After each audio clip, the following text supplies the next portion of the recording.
everybody, welcome back to Who What Where, a true crime podcast. This week's super spooky episode is gonna be about a really fucked up dude. And I know we talk about a lot of fucked up dudes, but I have to say, after the several intimate hours I spent learning about this man's life, I Intimate. I have to don't like say that. it felt very intimate because, good Lord, I read a lot of interviews and watched, yeah, he's a creepy dude. And I, this one takes the cake, I think, for me, for ones that we've done so far. Because there's a couple that I, like, eventually want to do that I know are, like, gonna freak me out just as much as this. But yeah, this one's up there for me, guys. So as like a pre-palate cleanser, I just wanted to say, a cool TV show I started watching this week, was Lucifer. So it's not like a very it's it's like a crime show, so it's not like that much of a palate cleanser, but um, yeah, it's a cool show. And then I've been reading a lot and yeah, drinking a strawberry bubbly. How about you guys? Watch anything cool that could we could palate cleanse a little bit? My personal recommendation is Secrets of the Whales on Disney Plus. It was fabulous. There was only 6 episodes, and I think that itself is a true crime. There was only 6 episodes, but it was a great palate cleanser. It's very like Sigourney Weaver. Is that right? Sigourney? Sigourney? I don't That even sounds know. right. Such an interesting name that when you read it, you're like, oh yeah, I could totally say that out loud. And then you try to say it out loud and you're like, no, I can't. She narrates it and she has a fabulous, like, soothing voice. So I feel like it's a good show for palate cleansing. What was the whale's secret?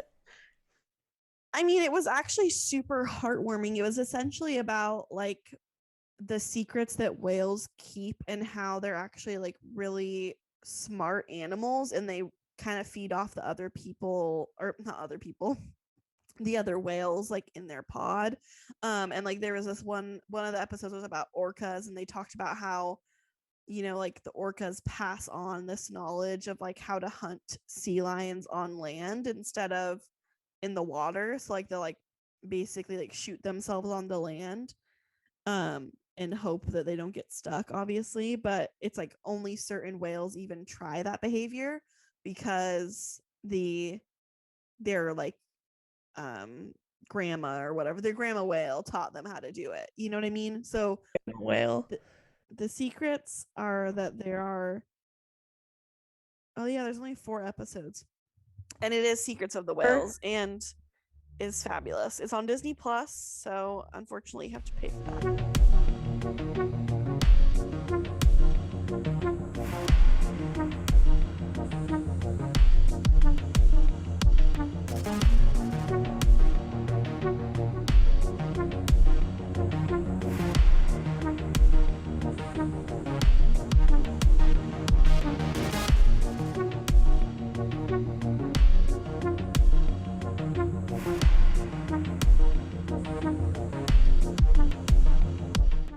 Okay, so the man that we are talking about today went on to inspire the character Buffalo Bill in Silence of the Lambs. Oh, so he's a fucking gem. Oh, he's a gem. But apart from that, he was like a huge scumbag, but also a preacher of a church that he invented. Aren't they all? Yeah, aren't they all? All right, so Mr. Gary Heidnik was born November 22nd, 1943, to Michael and Ellen Heidnik, and he was raised in Eastlake, which was like a middle-class suburb of Cleveland, Ohio. Gary had a younger brother, Terry, and his parents divorced when he was like 3 years old. So he initially went to live with his mother, but after his dad got remarried, both of the kids went to live with the dad. So his mom, Ellen, had a pretty severe drinking problem, and she had it up until the time of her death. It seems like the dad, for his part, Michael, was not quite capable of a mother's touch. Not that their mother had the mother's touch, but Michael especially didn't. He did a lot of shaming of his children. So Gary was like a lifelong bedwetter, and Michael would like beat him because of it. If anybody knows anything about child psychology, like that's the absolute best way to make sure your kid wets their bed their entire life. So, and on one occasion, Michael, I guess, like would, or I think it was multiple occasions because it seems like it stuck with Gary really severely. So, he would, the dad would like take the soiled bed sheets that, because Gary had peed on them, and he would hang them up in front of the window so that everybody in the, like in the neighborhood could see them and they knew that they were Gary's. And again, if you know anything about child psychology, you know that like shaming your kid for not doing something that you want them to do, like getting out of bed to go to the bathroom, like it's literally going to make it worse. It's going to make whatever part of their brain is causing them to do that like worse. They're going to just latch onto that behavior. So Gary's mother eventually started suffering from bone cancer. And so that combined with alcoholism shot her into a pretty deep depression, and she ended up committing suicide by drinking mercuric chloride while when Gary was 27. So, and then Gary's brother Terry also had some mental health issues. He was in and out of mental institutions and attempted suicide several times. So Gary, despite the kind of shitty living situation he was in most of his childhood, he was really smart. He didn't have a lot of like social skills, though, it seems like he knew a lot of stuff, but he just never really could make any friends. There is like this one occasion where like a well-meaning student, who happened to be a girl, she asked him, did you get your homework done, Gary? And apparently he yelled back at her that she was not worthy enough to speak to him. So from the very beginning, he straight up just didn't get along with his classmates. Like he wasn't able to relate to people. Apparently he got made fun of for having like a weird shaped head, which I will admit he kind of has a weird shaped head. Like the one side of it, like it kind of looks like it's almost caved in. And I guess apparently it's because he like fell out of a tree when he was a kid, but it does kind of look like when you smash like a basketball, you know? Aw. Like he has a dent. Or no, It looks kind of weird, but not that bad. Why do I feel bad? You don't feel bad for don't Gary. Feel bad. I mean, from what we know about him right now, okay, you could feel bad, but like I'm almost positive. Actually, I am positive. Caitlin's gonna drop some straight facts about how we should actually hate him. So well, and that's the thing. Like you can feel sorry for the child who was abused, but you don't feel sorry for the fact that they became a murderer. I feel like we've had this conversation before in one of our episodes. Yeah, and I think it's like sometimes it's an important thing to not that anybody like disagrees, but it's important to bring it up, I feel like, because we like that's always like our first instinct when we see human beings doing the things that I'm going to say that Gary did to other human beings. Like we initially want to think, okay, what part of their life made them like this, right? And I think it's so easy to just jump to their childhood because, you know, when you're a child, like you're learning how to function in the world, and you're learning about love and compassion and human emotion, and like you're learning how to process your own emotions as well as like read emotions from other people. And like you could be the most normal kid in the world, and if your parents or the people that raise you, either your guardians, the people that raise you, if those people that are supposed to like fundamentally love you no matter what are like absolute dicks,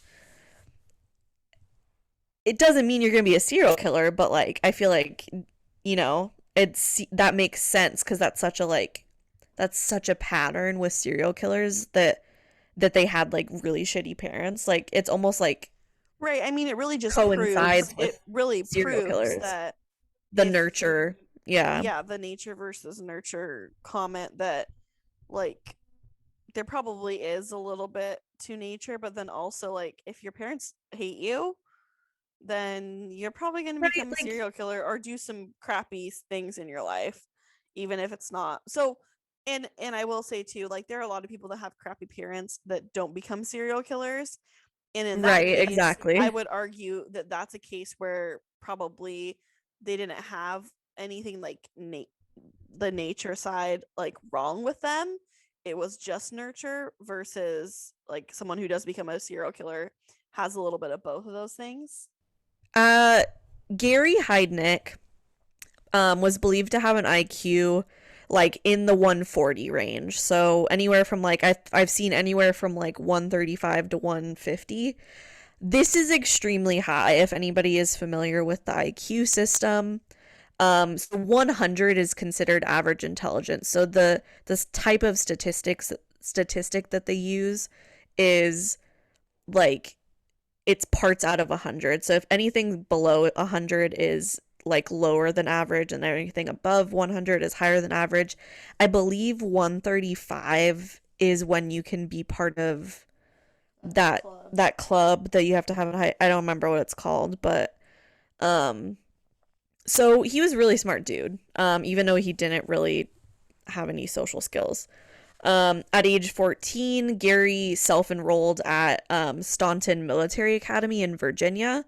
He ended up staying for 2 years before dropping out, and he briefly like went back to high school at home before he finally dropped out again at 17 and joined the army. So he was only in the army for 13 months. He seemed to be doing pretty well. Like he took the structure really well. It seems like I saw one comment from like a former drill instructor that said like he was like a really bright student. But he tried to apply to be a bunch of different kinds of specialists, including military police, and he got denied every single time based on probably personality, I would assume. Because he was fairly abrasive. Like, he kind of, that was just like his Yeah, he personality. doesn't really sound like a reliable kind of like, oh, I trust that man with my life kind of guy. So Gary was trying to do the whole military police thing.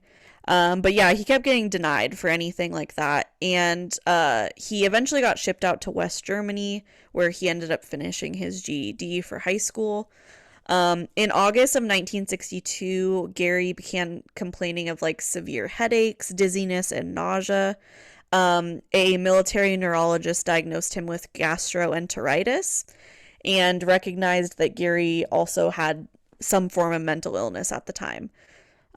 So he started taking an antipsychotic on order from this doctor. So in October of that same year, 1962, he returned to the US and in a military hospital in Philadelphia was diagnosed with schizoid personality disorder and subsequently honorably discharged from the army. At the time, he was granted 100% psychiatric disability, so he was getting like full disability. So he was getting like the equivalency of like a full salary. Um, so yeah, this was in 1963, but they eventually, I guess, reduced the amount of support he was getting because they discovered that he probably suffered from this before he was in the army. So like the US government likes to do, they kind of just tried to like downplay the fault that they had in it. Oh, don't they always? So schizoid personality disorder, like just for reference, so everybody knows, is characterized by lack of interest in social relationships, detachment, emotional coldness, and a tendency to live a pretty solitary life. It is described as a schizophrenia type personality disorder. Many people with schizoid personality disorder consider themselves observers of life rather than participants. So a lot of people will describe their suffering as like, I kind of just feel like I'm watching everybody live their life, and I'm kind of like a second party observer. And if that makes any sense, like that's like a common described symptom. So, after leaving the military, Gary was briefly a licensed practical nurse, and he enrolled at the University of Pennsylvania to become a nurse. He didn't last that long. He dropped out after one semester. And he ended up working like at a VA hospital for a little bit in Coatesville. But he was also fired for just like straight up having a bad attitude. Like he wouldn't show up for work. When he did show up for work, he was like acting like it was the end of the world that he had to be there. He was like Rude. super rude to the patients also. Um, so throughout Gary's life up until his arrest, he spent a lot of time in psych hospitals under treatment. And it's believed he attempted suicide at least 13 different times. I feel bad for him. I feel like his so far he's been kind of his whole life has led him to this place where I'm not really that surprised that he's gonna do all these horrible things that he's gonna do. You know? Yeah, exactly, right. So, October 1971, Gary started the United Church of the Ministers of God. And it initially had like 5 followers. It was like him and like these other 5 guys that were like his friends. And he's like, hey, want to start a church? And they're like, hey, sure. And he's like, hey, want to do it in my house? And they're like, hey, sure. Uh, in 1975, Gary opened a bank account and deposited $1,500. This, so sorry, I misspoke. It wasn't a bank account. It was like an account at Merrill Lynch, which was like some kind of investing. So he like got into the stock market with $1,500. And he, by the time that they kind of like looked at this account, he had amassed over $500,000. So this would have been during his trial, so like the late 90s. Um, so the United Church of the Ministers of God, so like more or less it was kind of a front so that he didn't have to pay taxes. Because he did church services out of his house. So like, I feel like you know, he's really this is where his like intelligence comes into play. Like he's clearly a yeah, very he was smart really person. smart. Like he truly knew how to play the system, you know, like he he knew what he was doing. And it's funny that you say that because that will come up later, and I just want to like underline this point that he was like a smart dude. Like there was by no means did he ever not know what he was doing, if that makes any sense. So in 1978, Gary was dating a woman named I think it's Anjanette Davidson. And basically he decided to go check her sister Alberta out of the mental institution that Alberta was living in. So Anjanette and Alberta, they were both like mentally handicapped, I guess, is like for lack of a better word, like intellectually delayed. And anyway, he goes to check Alberta out of the mental institution to do a day trip, essentially. So he checks her out as if he's just taking her for the day and he's going to return her by bedtime, right? He ends up imprisoning her in his basement for I couldn't find how long it was. It was several days though. He like kept her like trapped in his basement where he raped and sodomized her. And so eventually somebody found her, like, or figured out that she was there. And when she went back to the hospital, not only did they find that she had been raped and sodomized, she had also contracted gonorrhea from him. So this, and like Alberta, she was like significantly more intellectually stunted than her sister. Like, you know, this is like a woman that we're talking about. Like, she probably had the emotional intelligence of like a 12-year-old. So Gary was charged with kidnapping, rape, unlawful restraint, false imprisonment, involuntary deviant sexual intercourse, and interfering with the custody of a committed person. Wait, can you So- hold on a second? Can you say that line again? I don't know. Involuntary deviant sexual intercourse. What does that even mean? 'Cause So, that's so he like I feel like rape covers that. well, so sodomy insinuates that something was inserted into her anus, I believe. But that is. I feel like wonder that's if still that rape. charge has to do with that. It is. No. It's rape with a different name. But I just I feel think like I I'm liked. I assuming wrote that's down. refers to that. I liked that you noted everything, even though like rape kind of covers pretty much all that he did, aside from like the Yeah. kidnapping and the imprisonment. But anyway, So obviously he like was found guilty of all of that. But he actually made an appeal and he only spent 3 years in a mental institution for this crime. So he was released in April 1983 and he from this point on kind of remained in the care of a mental health doctor who he kind of had to report to every once in a while. He was on antipsychotic medication from this point on. Whether or not he was taking it or not we can kind of assume maybe not consistently, but Not consistently enough. but as if this was not enough, Gary and Anjanette, so this is the older sister, not the one that he kidnapped, but they had a daughter together named Maxine. And His she kind of sister? No. The two girls were sisters, I remember. Yeah, so the one that he was in a relationship with, they ended up having a daughter named Maxine. She kind of comes into play later. He obviously never got to see her because he was a fucked up dude, and I think her mom realized that. Hopefully she did anyway. So Gary, he's been kind of unlucky in love, and he is the preacher of a church now, and so he's like, I want to get married because, like, I want to be a man of God and I want to have a wife and some children. I don't know why I said children. I like that. Children. I literally don't know why I said it like that. What the fuck? Okay. So he uses like a mail-in bride service to find a wife. As one does. So as one creepy dude who can't go on a date with anybody his age because he's a creeper or anybody at his actual intelligence level, like he only knows how to take advantage of other people.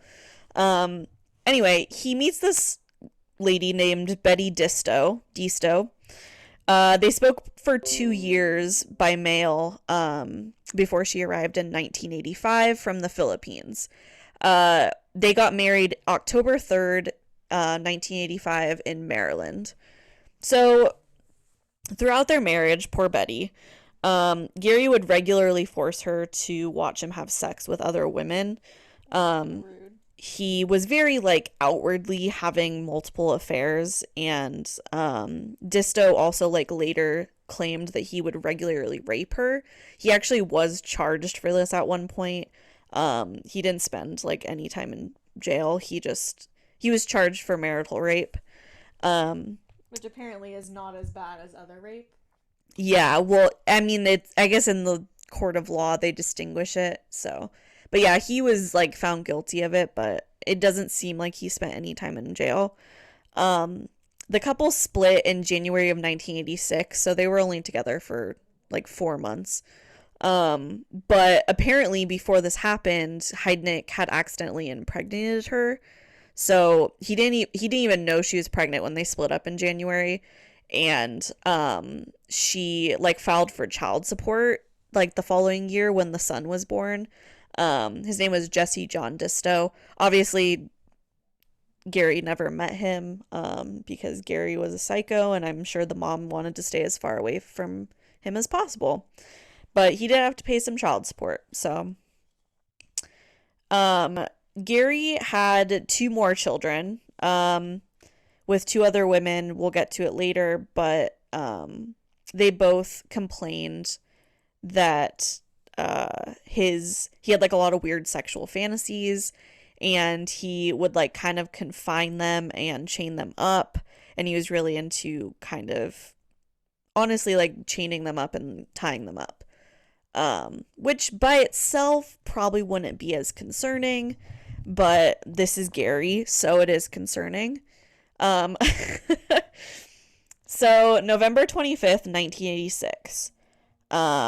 It's the middle of the 80s, everybody's wearing their hair long and everybody is in a cult, including Gary. So Gary abducted Josefina Rivera. She was a black woman that he originally brought to his home to, like, as a sex worker. Like, she agreed to perform sex acts in exchange for money. But on her way out, after they had done their thing or whatever, he, like, attacked her from behind and locked her up and threw her in the basement. So he shackled her ankles and sealed the shackles with, like, super glue. And she was by herself for a little bit, so she was, like, his first victim.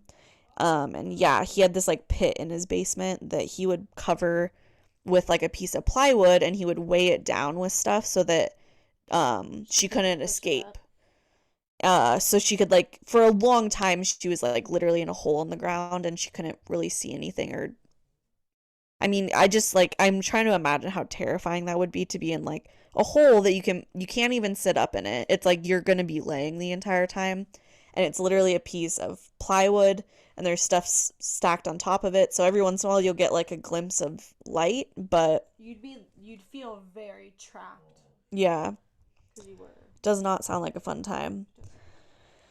So December 3rd, she wasn't alone for long, because on December 3rd, Sandra Lindsay was brought into captivity. So allegedly she had become pregnant with Gary's child at one point. I believe she was a sex worker as well, but she had gotten an abortion, and I guess Gary, whether or not this was true or not, Gary, like, freaked out about it, and so he took her captive as well. By January 2nd, there were 4 total women in Gary Heidnik's basement. Most of them were, like, had some level of intellectual disability, and they were all black. Is he white? Yes, Gary Heidnik's white. And So that's this interesting, on, like, just, like, from knowing a lot about serial killers and true crime, that usually serial killers kill people of their own race. So I feel like that's interesting and unique for Gary. Well, and so, like, the thing about Gary is, like, his, like, end goal was never really to kill any of them. So it's interesting, like, because you can't necessarily call him a serial killer. He was more of, like, a serial rapist and kidnapper, Right, almost, yeah. like, is what you would call him. Like, I think the joy that he got was obviously, like, he got pleasure from, anyway, I don't even want to talk about that. Well, and From he, raping yeah, them, go but ahead. then he also got pleasure from kidnapping them and, like, basically, like, keeping them as prisoners, sex prisoners, essentially.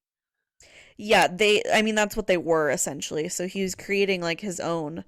I saw the word harem, which is, like, in a religious polygamous cult, is, like, a room where like, all the wives are kept, and, like, men are not allowed in there. He basically, like, wanted to impregnate all of them. That was kind of his end goal. And he regularly told the women this. So Josephina she seems like she did the most interviews regarding, like, what actually happened while they were there. And she was like, yeah, like, he regularly was like, you're gonna all have my babies. Society doesn't let me have my other children, so you guys are gonna have, like, he kind of wanted, like, to just have a bunch of his like, children, repopulate the earth with his children, I because mean, he was, it like, might not have superior. been. Well, and that's the thing, like, he wasn't like this deranged individual, so I hesitate to use, like, certain language when describing the situation, because, like, he was not deranged. He just, like, he was very smart. He knew exactly what he was doing. He just, like, No, he yeah, and I wanted felt him like available I to have feel sex like with him all the time, and, like, he he kept him felt naked, so it was easier to, like, he felt like he wanted to have multiple children because he was, like, genetically superior because of his intellectual. I'm sure, yeah. That would be my kind of, like, connection there. That would be my thought process. So Yeah. again, it's, like, not So stupid, like we said. It kind of makes sense in, like, a really messed up way. like you can kind of work through what he was thinking through. There's a lot of serial killers where you're like, I have no idea what this guy was thinking. But sorry, serial killer, silly, crappy guy.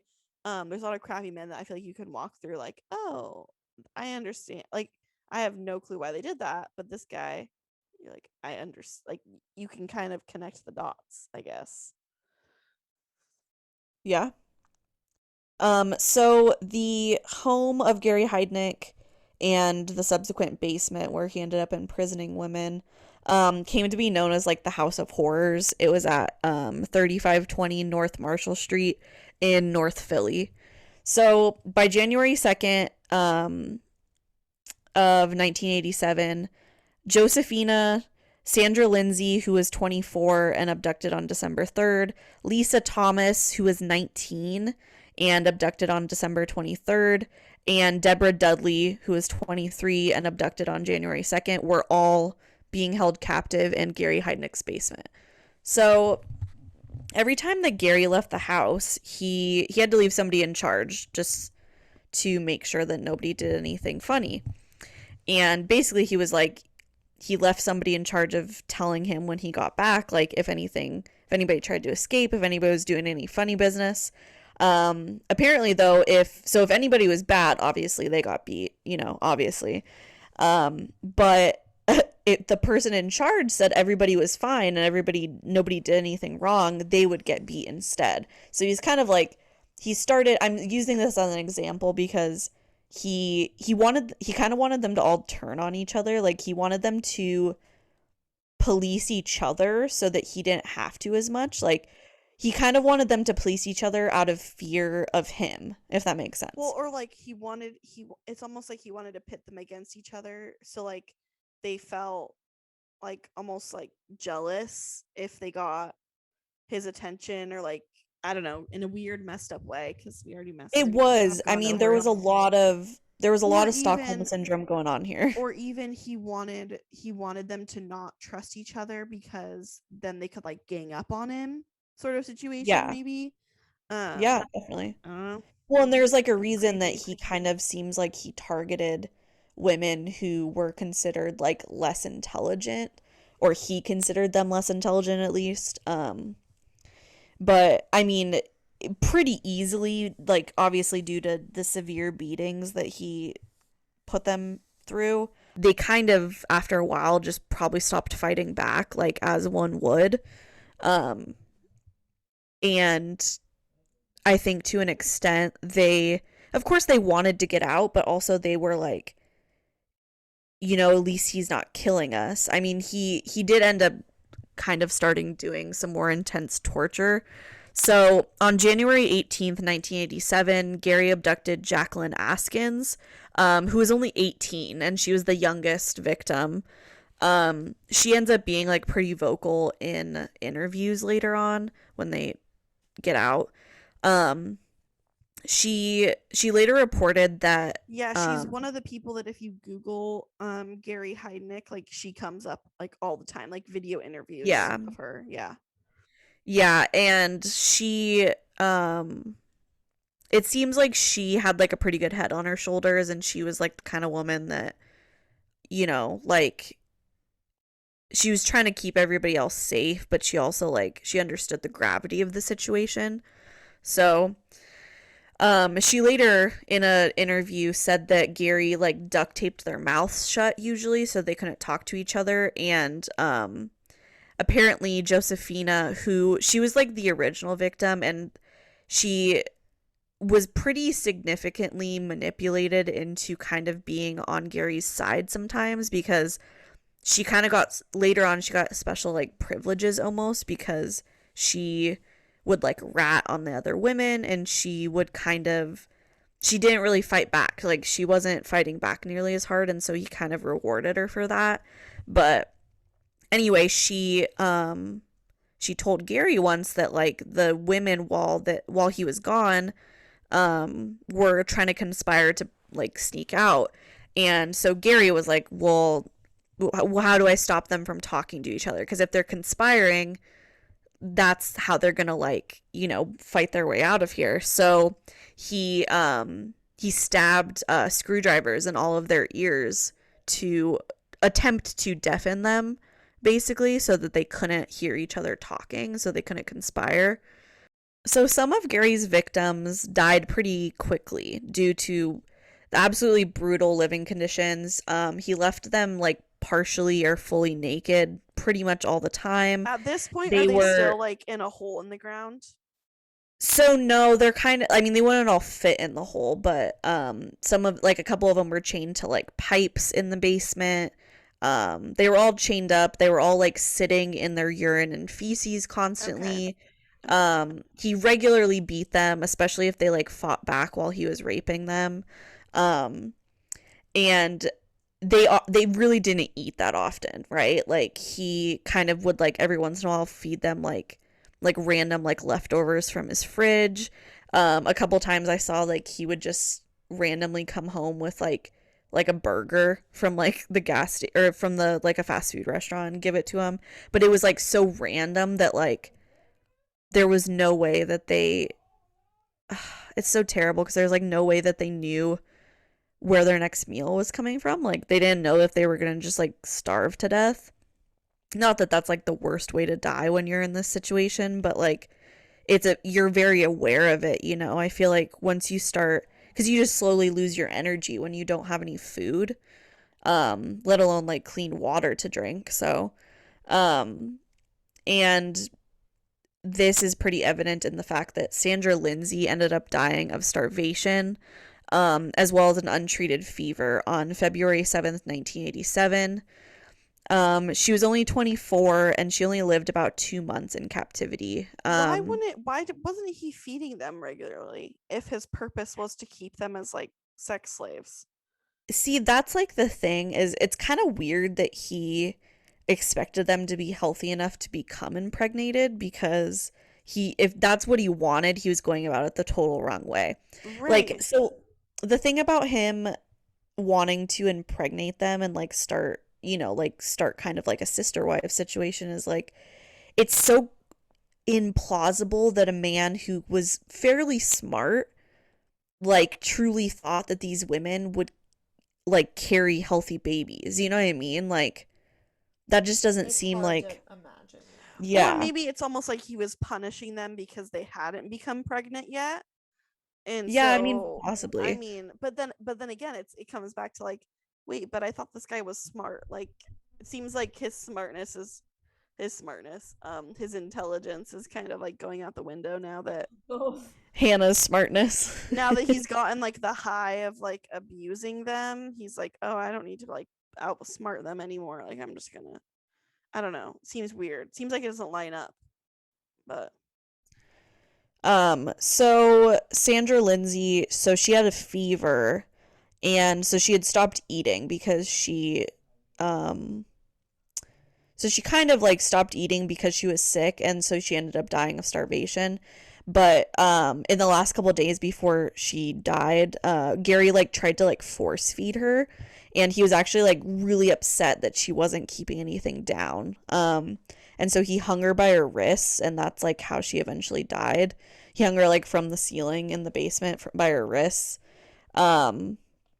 And when he realized she died, he just cut her down. And it seems like Sandra probably, like among most of them, it seems like she was not coping very well with the abuse and the confinement. So she fought back a lot, even if a normal person might have been like, okay, if I fight back, it's going to be worse. And so it seems like she got like a lot of the beating brought upon her because she was fighting back. And that was like the only way Gary could get them to obey, was like by risking, or by threatening, like hurting them, you know? So when she died, he carried her upstairs, and the women say that they like heard him turn on like a chainsaw. So he dismembered Sandra Lindsay's body. He put her arms and her legs in a freezer in like bags labeled dog food. He cooked her ribs in an oven, and he boiled her head in a pot on the stove. Neighbors like complained of a bad odor coming from the house. And the police did come check it out, but basically Gary talked himself out of it. Well, holy smokes, that Um, took a turn for the worse. Like, oh he my was like, god, "Oh, I was not expecting that. I was cooking a roast in the oven and it burnt."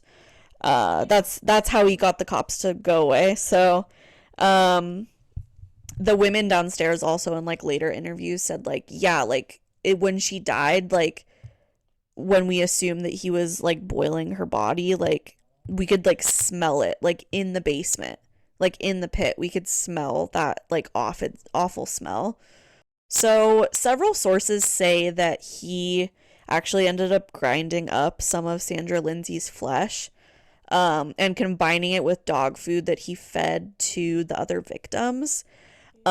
Gary's defense attorney later said that this story was made up, in order to get him the insanity defense, because I guess Gary had like kind of started it as a rumor. Um, so I feel like Gary's defense lawyer saying this sounds like kind of like a cover up. It's almost like he's trying to downplay. Like as soon as it didn't work to get the insanity defense, he like started trying to downplay like the severity of the situation. Cuz I like as much as like kidnapping and forceful captivity and rape and all that, like as far as those go, like those are terrible things, but I feel like as soon as you bring cannibalism into the picture, the jury just like it seems so much worse in their eyes, the jury and the judge, like um and I don't know. I feel like all I they can were trying to think cover of it up. is oh my god, how horrible it must have been to be his defense lawyer, like knowing that he did all those horrible things. Well, and I'm sure like at Well, and it's first like the he's like defense just like lawyer was grasping like, at straws, honestly, like yeah, a saying like, little okay, bit. what can I pull at? Because like he's clearly done these things, so how can I get him a lesser sentence or an insanity plea or anything like that? So Yeah.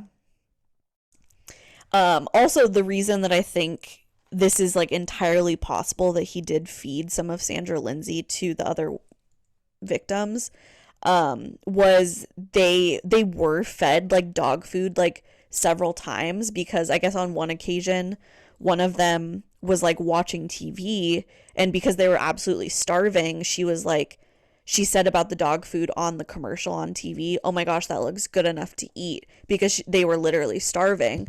And so he got like kind of pissed off about that, right? He's like, "Oh, well, if you won't like me feeding you every other day randomly when I decide to, like, I'm gonna make you eat dog food." Um, so he did feed them dog food on several occasions. So like, this doesn't sound like that crazy of a story to me. Like, also he was just really fucked up, and I can see him like being like, oh, like that's that'll teach him. I'll feed getting him. getting some Yeah. getting some kind of sick satisfaction out of it. Um, So at some point during their captivity, Gary forced the women into the pit in the floor, um, and he filled it with water. He also helped. So at this point, Josefina Rivera, the first victim, she was like regularly, well, maybe not regularly, but like she, Gary had like convinced her to help him sometimes with the like abuse. And so, she helped him fill the hole with water, and they applied electrical current through some like jumper cables to the other three women's chains in order to electrocute them, to shock them.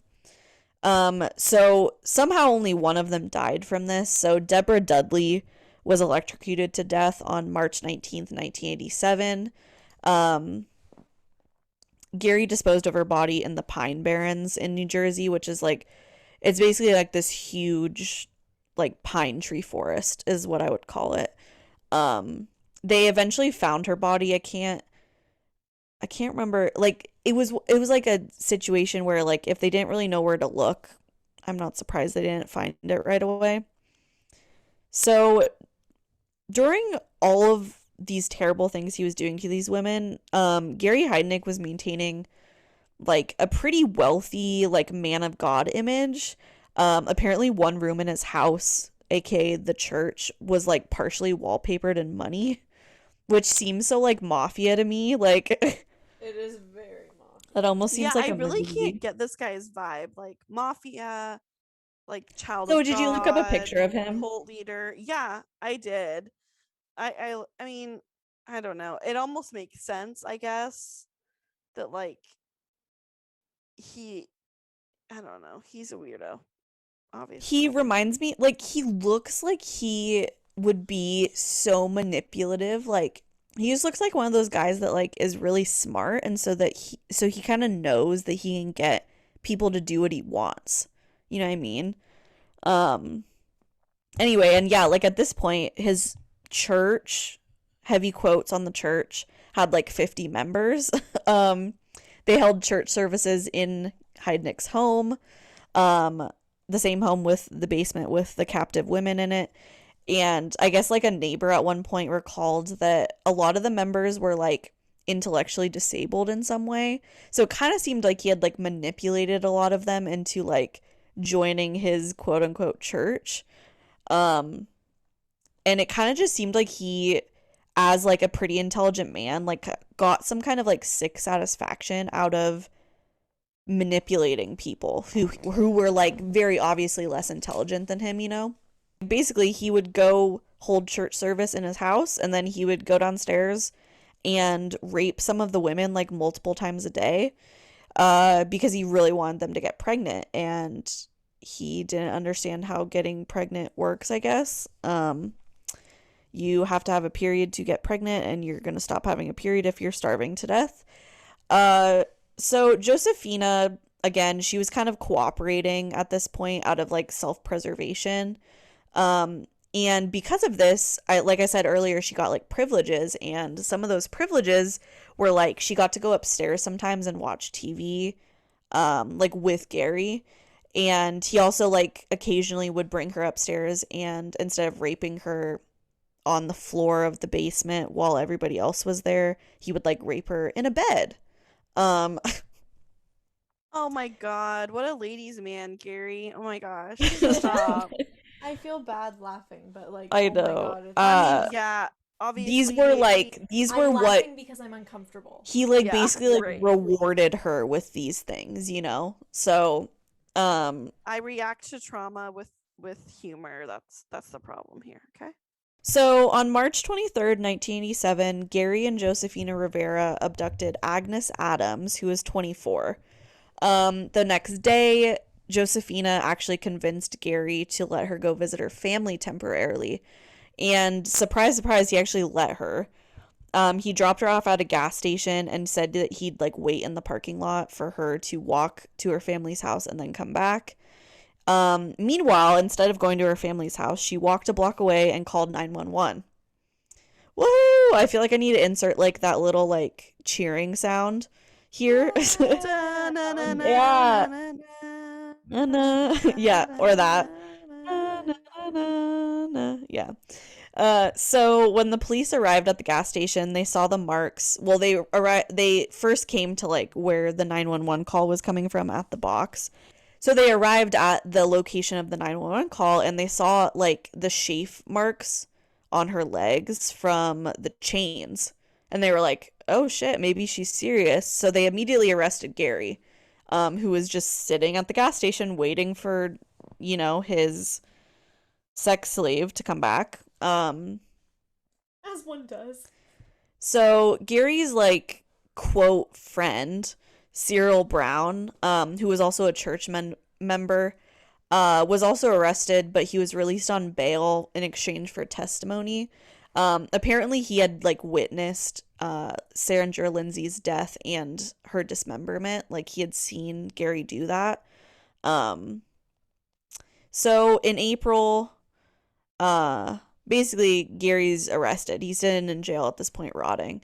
And in April, so like pretty shortly after his arrest, he attempted to hang himself. Obviously, he was unsuccessful. At his arraignment, so an arraignment, just so everybody knows, is where they like read the charges that are being placed against the person.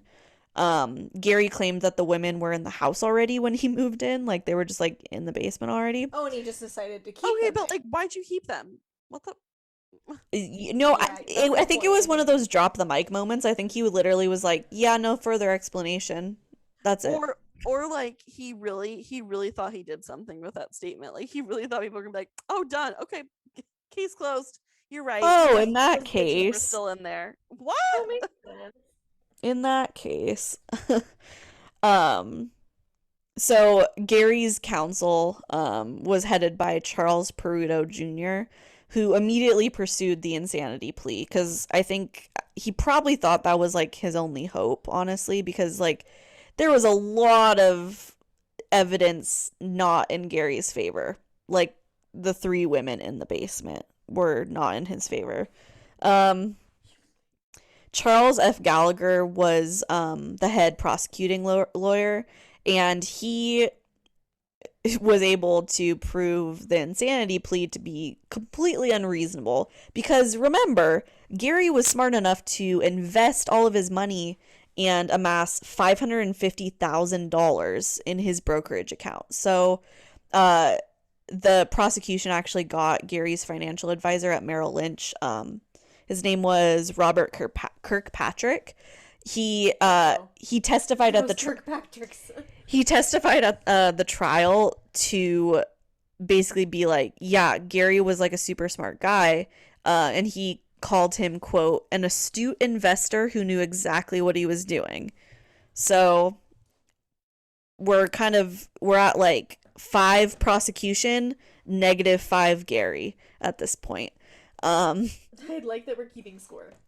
So many of the women, especially Jacqueline Askins, blamed Josefina and wanted to see her get some kind of punishment as well, especially because she was partially responsible for Deborah Dudley's death. Like, she had helped with the whole electrocution thing. Um, so, I mean, nonetheless, like, most of the women, like, never really forgave her. Obviously, nobody was gonna agree to press charges against her. Like, obviously nobody would agree to that, but I think a lot of the women were like, she, like, we were all in this together, like, she didn't have to help, she was the oldest, like, she should have been protecting us. So Gary was ultimately, here's everybody ready to give us a round of applause. Gary was ultimately convicted of 2 counts of first-degree murder for the deaths of Sandra Lindsay and Deborah Dudley. This was on July 1st, 1988. He was sentenced to death while imprisoned at the State Correctional Institution in Pittsburgh in January 1989. Gary attempted to commit suicide by overdosing on his prescribed antipsychotic, Thorazine. So at this point, he's sitting in prison. He knows he's going to be executed. They're just going through like the court you get lots of appeals, right, when you're sentenced to death. So we're kind of just like in that limbo stage right now. That's why he hasn't been executed yet. In 1997, Gary's ex-wife Betty, you'll remember her, she was the mail-in bride, and his daughter Maxine, who he had with Anjanette, they filed a suit in federal court requesting a stay of execution because they basically were saying that Heidnik was not competent enough to be executed. Like, they knew him well enough, like, he was probably insane. He didn't understand, because to be executed, like, you have to understand that that's what's happening. And I guess they were trying to argue that. Well, so I mean, like, you have to understand. It's almost like you have to be able to say, okay, yes, I knew that full well that entire time I was going to kill those people, or like I knew that my actions could cause those people to die. And if he is as intelligent as like everyone says he is, he clearly knew that, right? Like, there's no way you can justify that he could invest in the stock market and make all this money and then not realize that not feeding someone was going to kill them. Like, you know what I mean? I don't know. Yeah, definitely. Seems obvious to me, but Well, and I mean, the court agreed with you. The legal proceedings lasted 2 years, though. And so the official ruling was from the U.S. District Court for the Eastern District of Pennsylvania. And they ruled that Heidnik could be executed on July 3rd, 1999. That's when they passed down the verdict. they basically, I mean, they kind of argued sort of what you were saying, but they also were like, his daughter doesn't really have any right to argue this on his behalf, you know, That he doesn't really like know. there's no standing for this, right?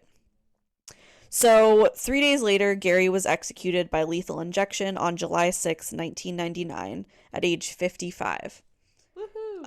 His last meal was cheese pizza and black coffee. Hell yeah. He was the last. Gary, no. Gary, you ladies, man. What you doing? I'm making women want you with the cheese pizza and black coffee. I'm kidding, but like literally, what the hell? So confused. It's like a child's. It's like a child. If you ask a child, oh, what would be the last meal you eat? They'd be like, well, I like cheese pizza, and my mom doesn't let me have black coffee, so I'm gonna have black coffee. Like what? Honestly, true. It's a good point. Um, I mean, like Gary was like a severely depressed. Maybe depressed is the wrong word, but like he had tried committing suicide several times. So like he kind of was like ready to die, I'm saying honestly. it was just another Tuesday for him. Like he was ready to go. He honestly probably found a lot of relief and like finally just dying because and obviously like he did horrible things and I don't agree Well, it's with so anything that he fucked up did, but that like he literally like he just got to die. Like yeah, he I didn't get to know. rot in a cell Yeah, forever, that's what you I'm saying. know. Like He sometimes probably that's was a worse happy. punishment. He was probably happy that he didn't have to like deal internally with like all the things he had been dealing with his whole life, and then now on top of those things that he had dealt with like from his childhood too, like also murdering women and like raping them, like you know what I mean, he'd have to deal with that, he'd have to sit with it, so he probably was happy to die. So Gary Heidnik was the last person to be executed in the state of Pennsylvania. That's as of 2021, so they haven't executed anybody in a long time. So Jacqueline Askins, Sandra Lindsay's family, and Deborah Dudley's family all attended the execution. They said they didn't really feel them as well as like all the other victims said that they didn't really feel like satisfied with his execution. Josefina Rivera actually said to a newspaper that she wished he would have sat, quote, in a 4x4 cell for the rest of his life. Um, Fair. all the survivors received $30,000 settlements from the government. Um, and I mean, a lot of them are attending or did attend therapy for a long time. I saw like a Where Are They Now article from Oxygen, and um, it seems like most of them are doing okay. A lot of them like initially kind of fell back into the habits that had put them on Gary's radar in the first place, like doing drugs and like sex work. Probably because like you know, what the heck else are they gonna do? But um also I'm sure they didn't get any type of settlement until Gary was actually found guilty. Right, So and they had been locked in a basement for who for a knows couple how months, long, yeah. right? And so like I mean, it's just like if you go to like prison and then you're like sent back out onto the streets and you like can't rehabilitate because there's nothing in Well, them and that can here's the fix thing. Here's the thing. Those women would have stayed in Gary's basement forever forever. until Like he would have unless he gotten was them unless pregnant, which would have taken well, forever. unless he was yeah, like the only reason that any of them got out was cuz he was stupid enough to be like, "Oh yeah, you can go visit your family." Like that's crazy to think about. Those women would still be in there like today, you know? It like I don't know if this is like kind of worst case scenario, but sometimes I'll like think about cases like this where people were held captive or whatever, and I'm like, dude, what if they were never like I wonder if there's like people right now that have people captive in their basement. There is, I'm sure. Like, I mean, statistically there There has has to to The be. be, but the like that's chances, yeah, crazy to me. yeah. Oh, it's crazy. It really makes Anyway, you think. It really makes you think, and then it also makes you realize that hindsight really is 2020. Like people probably saw that guy and they're like, yeah, that guy's messed up. He's doing some weird shit in his, or like the cops who came and like responded to the weird odor or whatever. Like they I probably don't looked know back how and were the like, oh my cops god. smelled that and were like, "Oh yeah, that's a burnt roast." Like burning flesh, like cooking flesh. Like, I don't know. I don't know that it smelled like a burnt roast. And on that amazing note, Right. On that note, thanks so much for listening, you guys. Go ahead and follow us on Instagram at Who What Where Podcast. You can find us on Facebook as well. It's just Who What Where Podcast with question marks in between the who, what, and where. We're also on YouTube where you can listen to this podcast. We're also on all your favorite platforms. Make sure to tell your friends about us if you like listening to this podcast. We're kind of word of mouth, like we always have been. We're not really professional podcasters, but we really enjoy it. And obviously we're not making any money, so like we're not gonna pay for advertising. So if you like us, tell your friends. And yeah, like send us a DM on Instagram if you have any recommendations or anything that you think would be really fun for us specifically to cover. We're three sisters who don't know a ton other than we really like true crime. So, but yeah, anyway, thanks for listening to this episode on Gary Heidnik. We will see you next week.